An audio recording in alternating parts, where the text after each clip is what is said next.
Virtual class को नमस्कार। मैंने आज आम अध्ययन करवा भूगोल क्लास 8 विषय कृषि उन्नयन और भारत शिल्प। ताले पिला माने आज आम अध्ययन करवा कृषि उन्नयन विषय तो समस्ते अल्पबहित जानी थे। भारी खुशी कथा भल टपिक अच्छी असुविधा किसी ना पिला ध्यान भाव शुणा एवं पर मुहूर्त उत्तर देवाई प्रचेषा करवा। सरकार नियम अनुसार प्रत्येक 10 वर्ष थे जनगणना करा जाय थाए। 2011 मसीहा जनगणना अनुसार भारत लोक संख्या प्राय 121 कोटी थिला। केते थिला 121 कोटी। 2011 मसीहार प्रथम जनगणना अनुसार आम जानि परिबा जे 2011 मसीहारे 121 कोटी लोक थिले। प्रत्येक 10 वर्ष थे जनगणना होउची। तेणु 2021 मसीहा बेलू आम देशर लोक संख्या प्राय 150 कोटी हेबो बोली अनुमान करा जाए। तो एठी आमे देखिबा जे 2011 मसीहा रे 121 कोटी थिला एवं 2021 मसीहा बेलू प्राय 150 कोटी हेबो बोली अनुमान करा जाउची। तो एई जो प्राय 29 कोटी जनसंख्या वृद्धि रहिला एठी आमे जानि परिबा जे जनसंख्या केते द्रुत गति रे बढ़ुची। तो एबे जदि चिंता करबा ताले आउ केते बढ़ी गलानी। तो क्रमशः वृद्धि पाउथवा जनसंख्या चाहिदा अनुसार जदि आमर खाद्य शस्य को ठीक से भलिया जदि अत्यधिक भाव में उत्पादन न करवा ताहले निश्चित भाव में खाद्यर अभाव देखा देव। तेणु आमर जो सीमित जमी जल एवं जंगलर व्यवहार द्वारा प्रयोजन हेउथबा अधिक खाद्य शस्य उत्पादन प्रयास को कृषि उन्नयन बा कृषि विकास करा जाए। मु पुणी थरे कहूछि पिला माने भल भाव सुनिबा चेष्टा कर। आमर जो सीमित जमी जल जंगलर व्यवहार द्वारा प्रयोजन हेउथबा अधिक खाद्य शस्य उत्पादन प्रयास को कृषि उन्नयन बा कृषि विकास कहा जाए।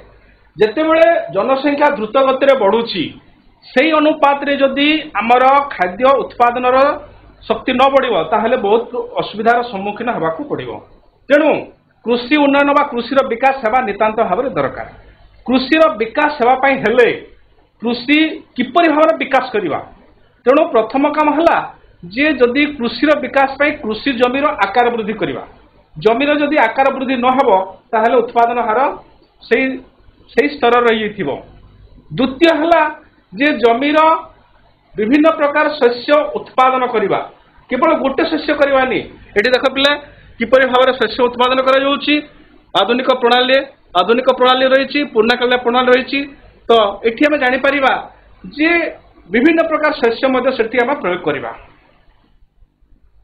सहित रहा जलसेचन सुबंदोबस्त। जदि आम चाष करने चाहिए ताहले जलसेचन सुबंदोबस्त नितांत भाव में हेबा दरकार। जदि जलसेचन हो न पारा ताहले से जगह उत्पादन हो पारिबनी बा शस्य बुणा जाई पारिबो नाही बा करा जाई पारिबो नाही। तेणु जलसेचन नितांत भाव में आवश्यक। सहित रहा आमर कृषि जंत्रपातिर व्यवहार। जदि कृषि जंत्रपाति व्यवहार न करवा ताहले आधुनिक हिसाब रे उत्पादन आम करिपारिबा नाही। कारण वर्तमान देखा जाइछि जे जमी मानकर जो चाष करा जाउछि लोक संख्या जो दरकार पड़ुछि ताहा संपूर्ण भाव में लोकंकर धीरे धीरे आउ लोक मिलु नाहंती। तेणु आम जदि ठीक भाव में कृषि जंत्रपाति व्यवहार न करवा ताहले आम काम को ठीक समय करिपारिबा नाही। सहित रहा कौन से चाष करने टेक्निक दरकार। बिना टेक्निक कौन से हो पार नहीं। तेणु आमर कृषि कौशल दरकार। कौशल विहीन कार्य संपूर्ण भाव में मांदा हो कार्यकारी हो पार ना। तेणु कृषि कौशल दरकार। नूतन कृषि कौशल दरकार। सहित रासायनिक सार प्रयोग दरकार। रासायनिक सार जदि आम न देवा ठीक हिसाब से उत्पादन हो पार ना। सहित अधिक अमलक्षम विहनर व्यवहार करवा। जदि बिहन ठीक नहीं ताले जते प्रकार काम कले उत्पादन ठीक भाव में हो पार ना। तो ये आमर क्रमशः चाहिदा वृद्धि को देखी ये सब नितांत भाव में दरकार। कौन कौन दरकार आम देखला आमर प्रथम है जे जमीर आकार वृद्धि करवा। विभिन्न प्रकार शस्य आकार वृद्धि करवा। तो ये आम जापर जे जमीर आकार वृद्धि करवा। विभिन्न प्रकार शस्य उत्पादन करवा। जलसेचन सुबंदोबस्त करवा। उन्नत कृषि जंत्रपातिर व्यवहार करवा। नूतन कृषि कौशल दरकार रासायनिक सार प्रयोग करवा अधिक अमलक्षम बिहनर व्यवहार करवा ताहले पिला एठी आमे जानि पारला जे जदि आमर शस्य उत्पादन करबा पई अधिक उत्पादन करबा पई हेले आमर जमीर आकार वृद्धि करवा विभिन्न प्रकार शस्य उत्पादन करवा जलसेचन सुबंदोबस्त करवा उन्नत कृषि जंत्रपातिर व्यवहार करवा एवं नूतन कृषि कौशल रासायनिक सार प्रयोग एवं अधिक अमलक्षम बिहनर व्यवहार जदि करा जाई परिबो निश्चित भाव में आमर उत्पादन वृद्धि हो परिबो एवं कृषिर उन्नयन हो परिबो बा कृषिर विकास हो परिबो। तो अधिक जनसंख्या विशिष्ट विकास उन्मुखी देश मानकर छोट छोट चाष जमी सघन प्रणाली चाष कार्य करी प्रयोजन भित्तिक कृषि करा जाउछि। एठी प्लाय गोटे प्रश्न आसिला सघन प्रणाली चाष कार्य छोट छोट जमी उन्नत भाव बिहन खत सार एवं कीटनाशक दे भल भाव करवा प्रणाली को साधारणतः सघन छोट जमी अधिक उत्पादन करवा प्रणाली को सघन प्रणाली कहुए। एवं अन्य एक प्रश्न आसिला प्रयोजन भित्तिक कृषि वर्तमान देखा जाउछि कृषक माने तांकर छोट जमी उपयुक्त भाव खत सार कीटनाशक औषध और रासायनिक सार प्रयोग कर पारना केवल तांकर जो प्रयोजन होउछि सेतिकरे चाष करूछंती तेणु ता संपूर्ण भाव उत्पादन वृद्धि करबा पई दरकार केवल जनबहुल देश में अधिक शस्य उत्पादन पई जैविक चाष करा जाउछि। एठी आ गोटे प्रश्न आसिले पिले जैविक चाष तो जैविक चाष आम क्या कहवा चाष पई साधारणतः आमर दुईटी जिनिस नितांत भाव दरकार गोटे है सार अन्यटे है कीटनाशक औषध स्प्रे जो जगार जो जैविक चाष करा से जैविक चाष आमर रासायनिक सार प्रयोग करा नाही जीव मानकर सबुज खत खत जीव खत रासायनिक उपाय एवं जीवाणु मान द्वारा होउथुवा विभिन्न प्रकार कंपोस्ट खत ताकू नहीं यदि प्रयोग करवा एवं आमर पशु स्प्रे जो करवा ताहा करवानी ता कौन करवा आमर निम्ब पीड़िया निम्ब पत्र बेगुनिया पत्र एवं गाईर मूत्र एवं से किछि जीवाणु प्रयोग करी जो चाष करा जाए ताहाला जैविक चाष जैविक चाष प्रयोग करने द्वारा स्वास्थ्यवान हो पारिबा एवं उत्कृष्ट मानर आम खाद्य खाई पारे ताहा पर मुहूर्त स्वास्थ्य पाए लाभदायक हो पारिबो। वर्तमान देखा जैविक चाष नितांत भाव आवश्यक कारण आमर जो चाष करा जाउछि सेथिरे साधारणतः आम सार प्रयोग अत्यधिक भाव करुछे एवं कीटनाशक अत्यधिक भाव करुछे जहाँकि स्वास्थ्य पाई क्षतिकारक तेणु आमर जैविक चाष एकांत भाव आवश्यक। तेणु पिला माने आगामी दिन में जदि भविष्य में तुम मैंने चाष करने जीव ताले निश्चित भाव में जैविक चाष कर। युक्तराष्ट्र अमेरिका कानाडा ऑस्ट्रेलिया प्रभृति देश मानक चाष जमीर आकार बहुत बड़ आम सीना पिला ये कहूँ आम छोट छोट जमी अच्छी किंतु आम देखा जब युक्तराष्ट्र अमेरिका को जीवा कानाडा को जीवा ऑस्ट्रेलिया को जीवा एवं प्रभृति देश मानक चाष जमीर आकार खूब बड़ तेणु से जमी मानक आमर ये पद्धति कार्यकारी हो पार ना उन्नत कृषि जंत्रपाति नूतन कृषि उपकरण साहाय्य चाष करी अधिक फसल उत्पादन करा जाय थाए। पिला माने जे आमे किपरि भाव अधिक उत्पादन करवा यहाँ मुख्य कथा होची तो एठी गोटे जिनिस जानिबा जे छोट छोट जमी मानक जो जेते प्रयोग कले मध्य उत्पादन हार निश्चित भाव तो बेसी बढ़िबो किंतु बड़ बड़ जमी मानक जदि ताकू कृषि जंत्रपाति व्यवहार न करवा नूतन कृषि उपकरण साहाय्य जदि चाष न करवा ताहले आमे कम समय अधिक कार्य करि परिबा नाही। सेही देश मानकर कृषि मुख्यतः वाणिज्य भित्तिक एटी गोटे पुणी प्रश्न आसिला पिला वाणिज्य भित्तिक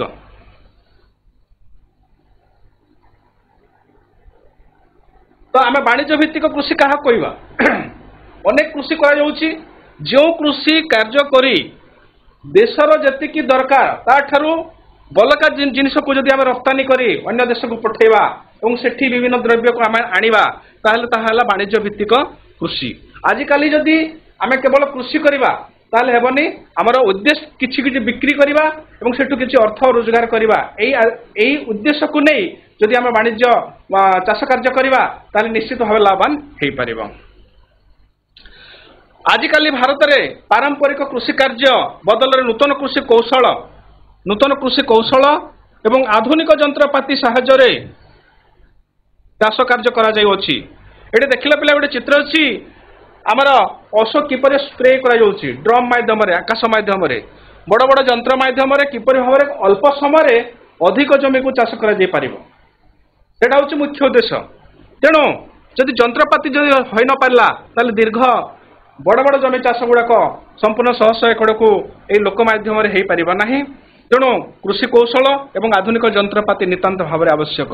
ତ ଏଇଟା ହେଉଛି ଯୁକ୍ତରାଷ୍ଟ୍ର ଆମେରିକା, କାନାଡ଼ା, ଅଷ୍ଟ୍ରେଲିଆ ପ୍ରଭୃତି ଦେଶମାନଙ୍କରେ ସେମାନେ ଏବେ ଏହି ବାଣିଜ୍ୟ ଭିତ୍ତିକ ଚାଷ କରିବା ପାଇଁ ଉଦ୍ଦେଶ୍ୟ କଲେଣି ଏବଂ ତାଙ୍କର କୃଷି କୌଶଳ ଏବଂ ଆଧୁନିକ ଯନ୍ତ୍ରପାତି ସାହାଯ୍ୟରେ ସେମାନେ ଚାଷ କରି ବେଶ ଲାଭବାନ ହେଉଛନ୍ତି। ବର୍ତ୍ତମାନ ଯୁକ୍ତରାଷ୍ଟ୍ର ଆମେରିକା ଚାଷକୁ ଏକ ବ୍ୟବସାୟ ହିସାବରେ ନେଲାଣି। ବ୍ୟବସାୟ କହିଲେ ଆମେ ସେଠୁ ଉତ୍ପାଦନ ଲାଭ କିପରି ଅଧିକା ପାଇପାରିବା ତାକୁ ବିଚାର କରାଯାଉଛି। ତେଣୁ ପିଲା ଆଗାମୀ ଦିନରେ ଆମେ ମଧ୍ୟ ଆମର ଚାଷକୁ ବାଣିଜ୍ୟ ଭିତ୍ତିକ କରିବା ଏବଂ ସେଥିରେ କୃଷି କୌଶଳ ବ୍ୟବହାର କରିବା ଏବଂ ଯନ୍ତ୍ରପାତିର ବ୍ୟବହାର କରିବା।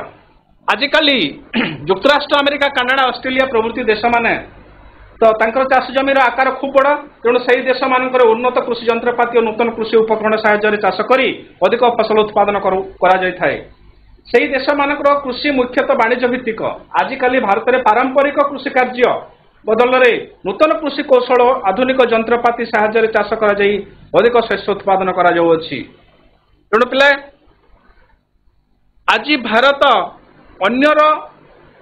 ଅନ୍ୟଠୁ ଦେଖି ଜାଣି କୃଷି କୌଶଳ ବ୍ୟବହାର କରି ଏବଂ ଶିକ୍ଷିତ ହୋଇ ଧୀରେ ଧୀରେ ତାର ନୂତନ ମାଧ୍ୟମରେ କୃଷି ପଦ୍ଧତି କାର୍ଯ୍ୟ ଆଗକୁ ବଢ଼ାଉଛି ଏବଂ ନିଶ୍ଚିତ ଭାବରେ ବଢ଼ିବ। ଆଗାମୀ ଦିନରେ এই যে আমার ভারতের শতকড়া 65% লোক কৃষি উপরে নির্ভর করে যে চলুচ্ছেন তাহা নিশ্চিত ভাবে কার্যকারী হয়ে সে মেরুদণ্ড নিশ্চিত ভাবে স্ট্রং হয়ে পারিব। তো এটি আর গোটে জিনিস দেখা আজকাল ভারতের পারম্পরিক কৃষি কার্য বদলরে নূতন কৃষি কৌশল ও আধুনিক যন্ত্রপাতি সাহায্যে চাষ করা যাই অধিক শস্য উৎপাদন করা যাচ্ছে। তো আজি ভারত আও তার পূর্ণাকালিয়া পদ্ধতি অবলম্বন করি নূতন পদ্ধতি অবলম্বন করি কৃষি কৌশল ব্যবহার করি যন্ত্রপাতি ব্যবহার করি নিশ্চিত ভাবে তার আগକୁ বড়াই পারুছে শস্য উৎপাদন অগ্রগতি ହେଉଛି। তো বিকাশ উন্মুখী দেশ ভারত ও বিকশিত দেশ যুক্তরাষ্ট্র আমেরিকার কৃষি বিষয়ে আমি পরে দেখিবা নেক্সট আগକୁ বড়িবা সেই সময় দেখিপারিবা যে বিকাশ উন্মুখী দেশ ভারত ও বিকশিত দেশ যুক্তরাষ্ট্র আমেরিকার কৃষি কিপরি ভাবে আগକୁ বড়ুছি। তো এটি পিলা গোটে জিনিস মার্ক করিবা যে দেখ এটি গোটে জিনিস তোমাকে কହୁছি বিস্তীর্ণ জমি কিপরি ভাবে চাষ করা যাচ্ছে এই ট্রাক্টর মাধ্যমে এবং কিপরি ভাবে ঔষধ স্প্রে করে অল্প সময় অধিক কার্য করা যাই পারুছি। যদি আমি কম সময়ে বেশি চাষ করা চাহিবা তাহলে আমার যন্ত্রপাতি উন্নত যন্ত্রপাতি কৃষি কার্য যদি কৃষি আধুনিক যন্ত্রপাতি ব্যবহার ন কলে হয়ে পারিব না। তো মু আগর কହୁছি যে ভারত হচ্ছে কৃষি প্রধান দেশ। এর 65% লোক কৃষি উপরে নির্ভর করছেন এবং ভারত এক কৃষি প্রধান দেশ। এঠিকার কৃষি বহু পুরাতন। এঠিকার কৃষি ভারতের কৃষি বহু পুরাতন। স্বাধীনতা লাভ পরে ভারতের কৃষির উন্নতি পাই অধিক গুরুত্ব দিয়ে যাইছি। এই কৃষি কার্য যেতে আগକୁ বড়িব দেশ সেতে আগକୁ উন্নত লাভ করিব। তেণু 1951 মସିହାରେ আরম্ভ হইଥିବା পঞ্চবার্ষিক যোজনা কালরে কৃষিকে প্রাধান্য দিয়েছিল। এটি পিলা দেখা যে আমার 1951 মସିହାରେ যেতবে আমার পঞ্চবার্ষিক যোজনা কার্যকারী হল সেই সময় দেখাগলা যে সমস্ত কার্য অপেক্ষা কৃষি কার্য নিতান্ত ভাবে আগକୁ বড়িবা জরুরি হল। তেণু কৃষিকে প্রথম প্রাধান্য দিগলা। কৃষি জমিকে জল যোগাইবা ভারতের বিভিন্ন অঞ্চলের কেনাল মান খোলা যাইতিলা। সেই সময় কৃষি জমিকে যদি জল যোগা নযিব তাহলে হয়ে পারিব নাই। তেণু কৃষি জমিকে প্রথমে জল যোগাইবা ভারতের বিভিন্ন অঞ্চলে কেনাল মান খোলাগলা। এটা প্রথমে চিন্তা কলা আমার গভর্নমেন্ট সরকার প্রথম পঞ্চবার্ষিক যোজনার কালরে এবং প্রথম পঞ্চবার্ষিক যোজনা কালরে ওড়িশার মহানদী উপরে হীরাকুদ বন্ধ নির্মাণ করাগলা। প্রথম পঞ্চবার্ষিক যোজনা কালরে ওড়িশার মহানদী উপরে নির্মিত হীরাকুদ বন্ধ এর এক নিদর্শন। হীরাকুদ নদী বন্ধকু বাঁধিবার মুখ্য উদ্দেশ্য হচ্ছে যে তলপটরে যে কৃষক মানে অনেক বর্ষ সারা কিপরি ভাবে সে জল পাইপারে এবং তার বিনিয়োগ করে কিপরি ভাবে চাষর উৎকৃষ্ট କରିପାରିବେ ଉନ୍ନତି କରିପାରିବେ ଏହି କଥା ପ୍ରଥମ ପଞ୍ଚବାର୍ଷିକ ଯୋଜନାରେ ଚିନ୍ତା କରି ଓଡ଼ିଶାର ମହାନଦୀ ରେ ଆମର ହୀରାକୁଦ ଠାରେ ଏହି ବନ୍ଧ ନିର୍ମାଣ କରାଗଲା। ଆମ ଦେଶରେ ଜଳସେଚନ ବ୍ୟବସ୍ଥା ହୋଇଥିଲେ ମଧ୍ୟ ଭାରତର କୃଷକ ଯଦି ବି ଜଳସେଚନ ବ୍ୟବସ୍ଥା ସବୁ ଜାଗାରେ ହେଇପାରୁନି ସବୁ ଜାଗାରେ ସମ୍ଭବ କରାଯାଇ ପାରିଲା ନାହିଁ ତଥାପି ଆମର କୃଷକ କ'ଣ କରିଛି ନା ମୌସୁମୀ ବର୍ଷା ଏବଂ ଜମିର ଉର୍ବରତା ଉପରେ ନିର୍ଭର କରି ଚାଷ କାର୍ଯ୍ୟ କରିଥାଏ। ସବୁ ଜାଗାରେ ଯେତେବେଳେ ପାଣିର ସୁବିଧା ହେଇପାରିବ ନାହିଁ କୃଷକ ନିଶ୍ଚିତ ଭାବରେ କ'ଣ କରିବ ନା ମୌସୁମୀ ବର୍ଷା ଉପରେ ନିର୍ଭର କରିବ।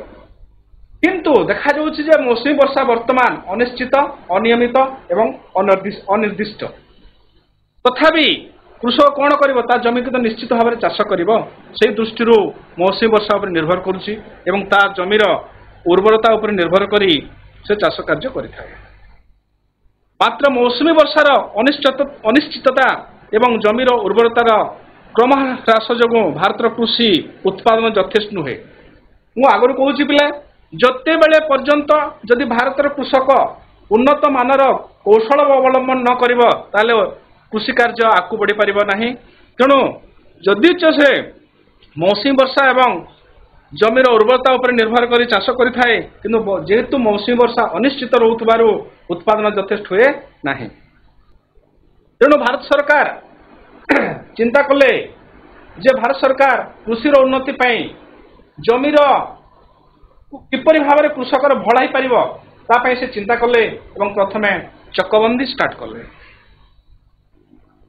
ଚକବନ୍ଦୀ ଏଠି ଗୋଟେ ପ୍ରଶ୍ନ ଆସିଲା ପିଲା ଚକବନ୍ଦୀ କଲେ ଗୋଟିଏ ଜାଗାରେ ଗୋଟେ ଚାଷୀର ଯେତିକି ଜମି ରହିଛି ତା ଗୋଟିଏ ଜାଗାରେ ରହିବ। ଏହାଦ୍ୱାରା ସେ କ'ଣ କରିବ ନା ସମୟ ତାଙ୍କର ବେଶୀ ଖର୍ଚ୍ଚ ହେବନି ଉପଯୁକ୍ତ ଭାବରେ ସେ ଜଳସେଚନ ସୁବିଧା କରିପାରିବ ଏବଂ ସବୁ ଚାଷ ଉନ୍ନତି କରିବା ପାଇଁ ତାକୁ ସହଯୋଗ ନିତାନ୍ତ ଭାବରେ ହେଇପାରିବ। ତେଣୁ ଚକବନ୍ଦୀ ନିତାନ୍ତ ଭାବରେ ଦରକାର ଚାଷୀ ପାଇଁ। ତା ସହିତ ରହିଲା ସମବାୟ ଚାଷ ଜମିଦାରୀ ଉଚ୍ଛେଦ ଆଉ ଗୋଟେ ରହିଲା ପିଲା ଜମିଦାରୀ ଉଚ୍ଛେଦ।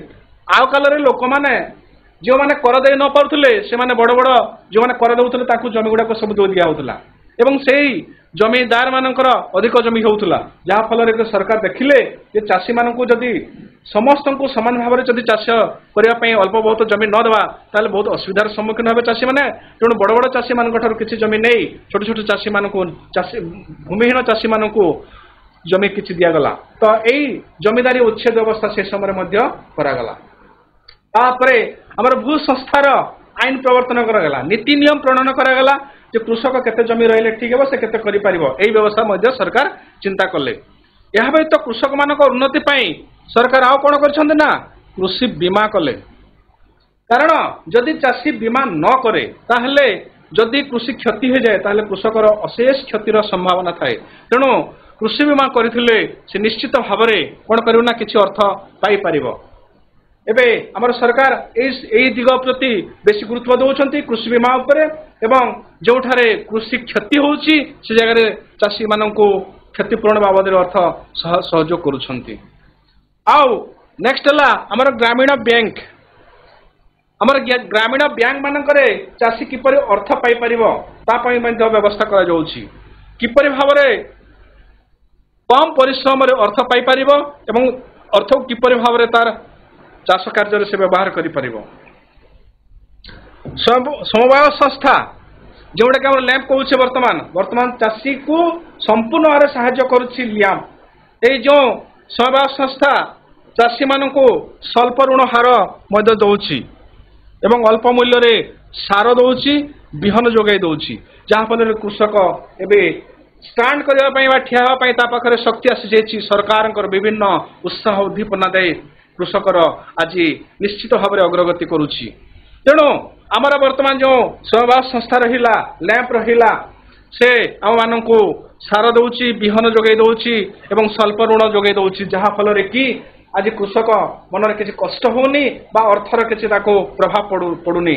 ସେ ଲ୍ୟାମ୍ପ ଠାରୁ ବା ସମବାୟ ସଂସ୍ଥା ମାନଙ୍କରୁ କିଛି ଅର୍ଥ ଆଣିବ ଏବଂ ପର ମୁହୂର୍ତ୍ତରେ ସେ କ'ଣ କରିବ ନା ତା ଚାଷ କାର୍ଯ୍ୟରେ ପ୍ରୟୋଗ କରିବ ଏବଂ ଠିକ୍ ଭାବରେ ଉପଯୁକ୍ତ ଭାବରେ ଚାଷ କାର୍ଯ୍ୟ କରି ଉତ୍ପାଦନ ହାର ଅଭିବୃଦ୍ଧି କରିବ ଏବଂ ଉତ୍ପାଦନ ହାର ବୃଦ୍ଧି କରିଲା ପରେ ତାହା ବିକ୍ରି କରି तार आनिथिबा ऋण हार ठीक भाव में परिशोध करी जहाँ लाभ पाइला ता निज खर्च को रखिला। तेणु आज कृषि उन्नति पाई सरकार बहुत साहाय्य करुछंती कृषक माननकु। कृषि द्रव्यर न्यूनतम सहायक मूल्य निर्धारण करा जाउछि। एठी पिला गोटे भल जिनिस आसिला न्यूनतम सहायक मूल्य। एबे देखिबा जे सरकार हमर जो वर्तमान कथा चिंता करिबा हमर धान उत्पादन हो जाइछि एवं वर्तमान सरकार 3100 टंका पर क्विंटाल भाव में निर्धारण करिसंती। आग गला वर्ष आमर 2300 टंका थिला। तेणु आज कृषक 2300 टंका पर क्विंटाल पाई परिबो। यह संपूर्ण भाव में सरकारंकर इच्छा हवा द्वारा सरकारंकर मनोवृत्ति हवा द्वारा कृषकर उन्नति हवा पाई सरकार चेष्टा करुछंती। तेणु कृषि द्रव्यर न्यूनतम सहायक मूल्य सरकार मध्य निर्धारण कर दैछंती। केवल धान नुहे विभिन्न शस्यर मध्य सब सहायक मूल्य वर्तमान धार्य करा जाउछि। कृषक जमीर उत्पादित द्रव्य बिक्री करी उपयुक्त मूल्य पाइबार सुजोग पाइला। ता सहित एबे कोन होछि ना हमर दूरदर्शन एवं आकाशवाणी रे मध्य पाणीपागर पूर्वानुमान प्रचार करा जाउछि। आ कलरे लोक माने जानि पानुथिले जे वर्षा केबे हेबो केते मात्रा रे हेबो केउ दिगरे हेबो आमे जानि पान नथिला बा हमर कृषक माने जानि पान नथिले जहा फलर के भारी असुविधार सम्मुखीन होउथिले। किंतु एबे देखा जाउछि जे दूरदर्शन एवं आकाशवाणी रे पाणीपागर पूर्वानुमान पूर्व सूचना सब दिया होछि। आगामी 24 घंटा मध्य उत्तर ओडिशार पश्चिम पाखरे अल्प वर्षा हवार संभावना बात्या हवार संभावना। तेणु कृषक कौन होना तार जमी को ठीक भाव में तार शस्य उत्पादित होता द्रव्य को ठीक भाव में सजाग कर रखि पारुछि जहाँफल आज कृषकर किसी असुविधार सम्मुखीन हो पारना से सब जिनिस आगु जानी पारुछि। तेणु दूरदर्शन एवं आकाशवाणी निश्चित भाव में आमको सूचना दे दौछि जे कौन हेब आगामी 24 घंटा 48 घंटा मध्य। तेणु सबु दिगरु विचार कले आज एते सबु कार्य करा सरकार माध्यम हो पारुथबारु आज कृषकर किसी असुविधार सम्मुखीन होनी से निश्चित भाव सेल्फ स्टैंडिंग हो पारुछि एवं आत्मसंतुष्ट हो पारुछि। भारतर उत्तर एवं उत्तर पश्चिमांचल विशेषतः पंजाब एवं हरियाणा राज्य मानकर गहम उत्पादन अधिक होउछि। देख पिला माने एठी गोटे देखिबा जे भारतर उत्तर एवं उत्तर पश्चिमांचल विशेषतः जोटा आमर पंजाब और हरियाणा राज्य रोची सेठारे अत्यधिक भाव में गहम उत्पादन अधिक होउछि। तेणु सही शस्य बहुल अंचल को भारतर शस्यागार कहा जाए। तेणु से पंजाब और हरियाणा अंचल को शस्यागार कहा जाउछि। शस्यर भंडार सेठी अत्यधिक भाव में उन्नत हो पारुछि कारण सेठिकार कृषक माने संपूर्ण भाव में सचेतन हो सारे एवं कौशल व्यवहार अवलंबन करी उन्नत जंत्रपाति नहीं से अंचल एवं उर्वर मृत्तिका उर्वर माने माटीर मध्य सेठिकार उत्पादन वृद्धि पाई क्षम रही। से दृष्टि आज भारतर शस्यागार कहा जाउछि पंजाब और हरियाणा अंचल को। यही अंचलर कृषक जमी अधिक अमलक्षम विहन बुणी उन्नत कृषि कौशल प्रयोग करी वर्ष को अति कम रे 2 थर फसल उत्पादन करि थाए। तो ये प्रश्न आसला पिला चाष तो समस्त करते किंतु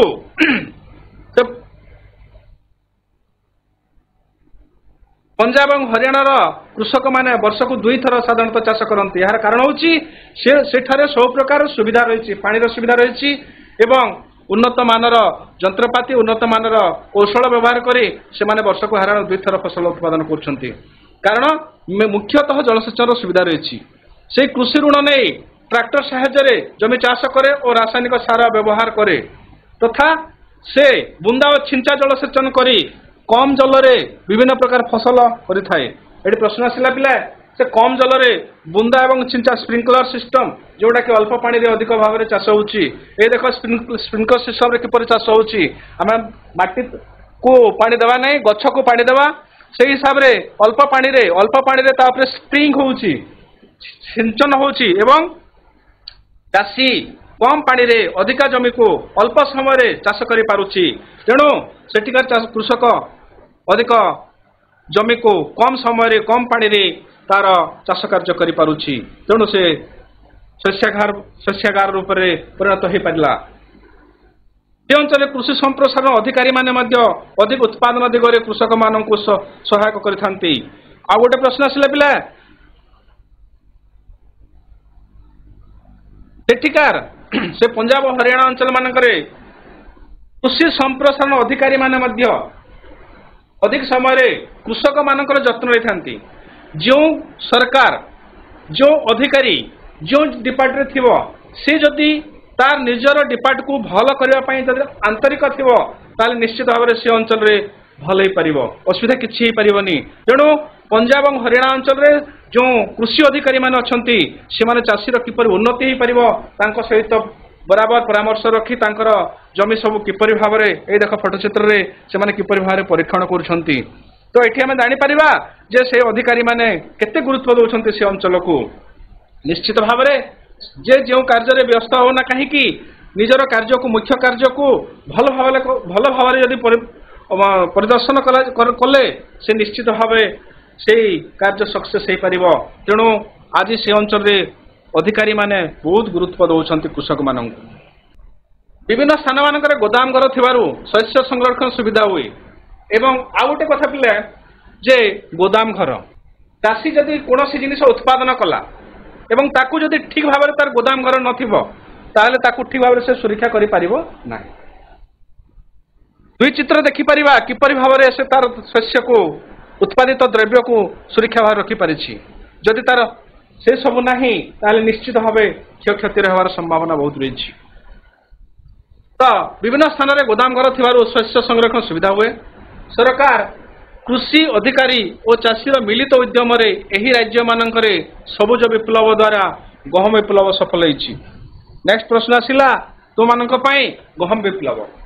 एठी गोटे जिनिस ध्यान देवा पिला सबुज विप्लव समय रे सरकार कृषि अधिकारी और चाषीर मिलित उद्यम सरकार कृषि अधिकारी और चाषीर मिलित उद्यम एही राज्य मानकरे सबुज विप्लव द्वारा गहम विप्लव सफल होइछि। सेठी देखागला जे सबुज विप्लव करबा संगे संगे यदि गहम को जदि गुरुत्व दियाइबो एवं गहमर से समय सेठी देखागला गहम विप्लव को बहुत गुरुत्व दे गहमर संपूर्ण भाव में उत्पादन अधिक वृद्धि हो पारा। तेणु कह जाए गहम विप्लव। तेणु पिला माने मन रखिथ सबुज विप्लव कहीं गहम विप्लव कह जाए। सबुज विप्लव को गहम विप्लव कहबार मुख्य उद्देश्य होछि सरकार कृषि अधिकारी और चाषीर मिलित उद्यम एही राज्य मानकरे सबुज विप्लव द्वारा गहम विप्लव सफल होइछि।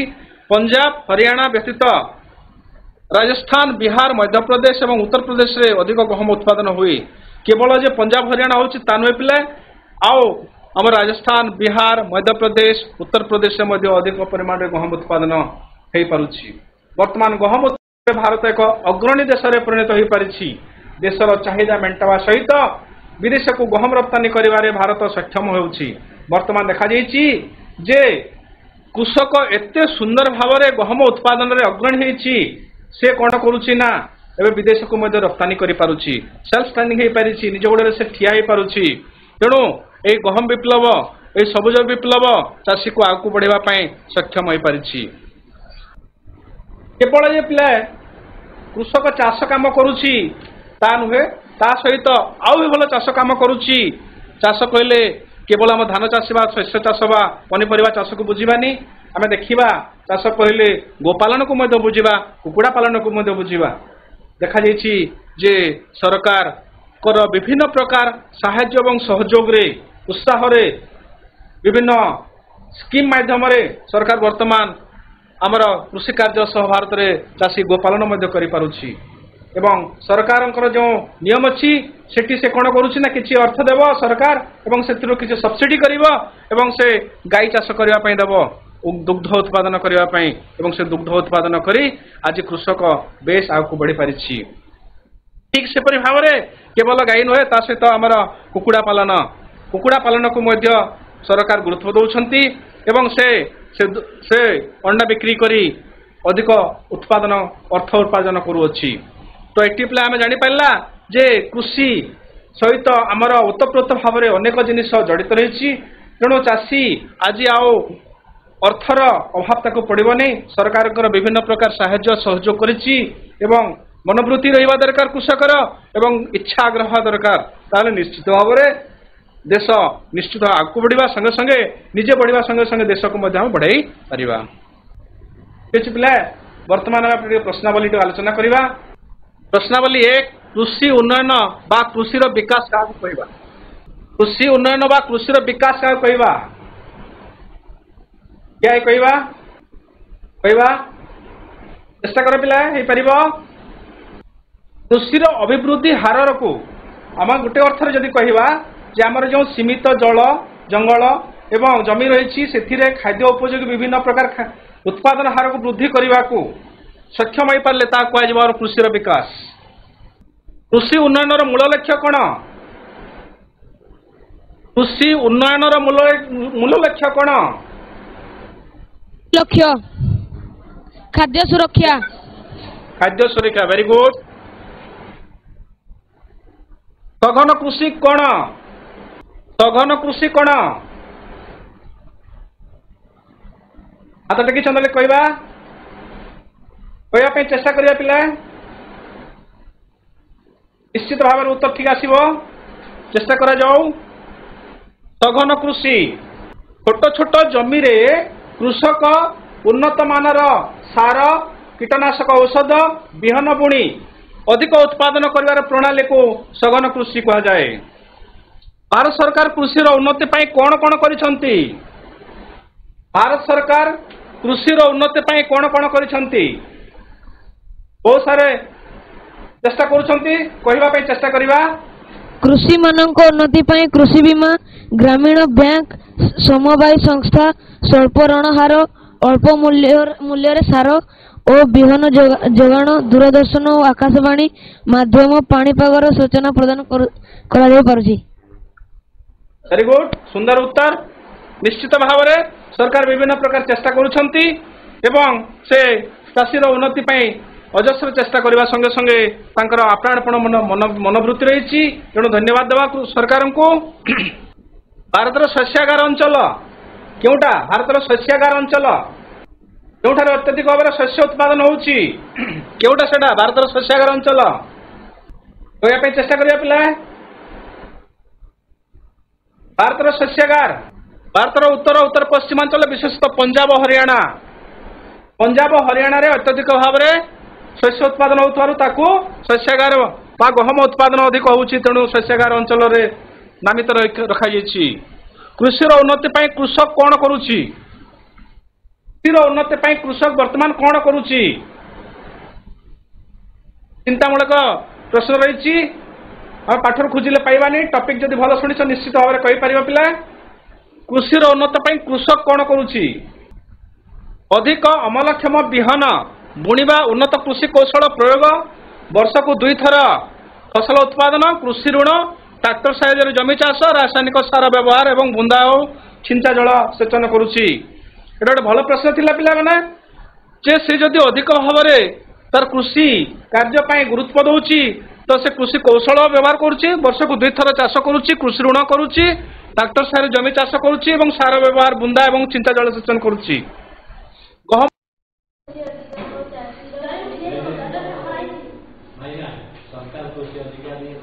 नूतन कृषि कौशल द्वारा गहम उत्पादन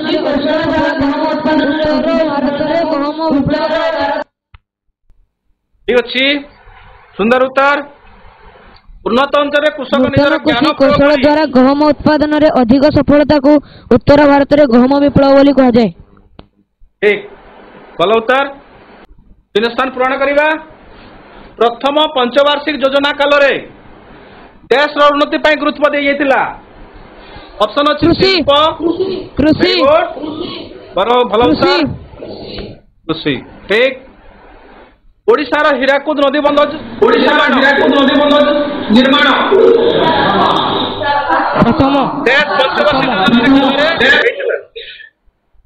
बलवार शुणिया पिला ओडिशार हीराकुद नदी बंध निर्माण प्रथम वेरी गुड प्रथम भारतर शस्यागार डैश अंचल को कहा जाए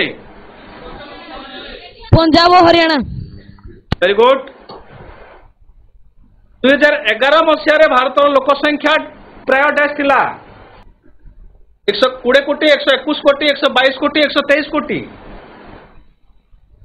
केते थिला 2011 मसीह भारत लोक संख्या प्राय केते थिला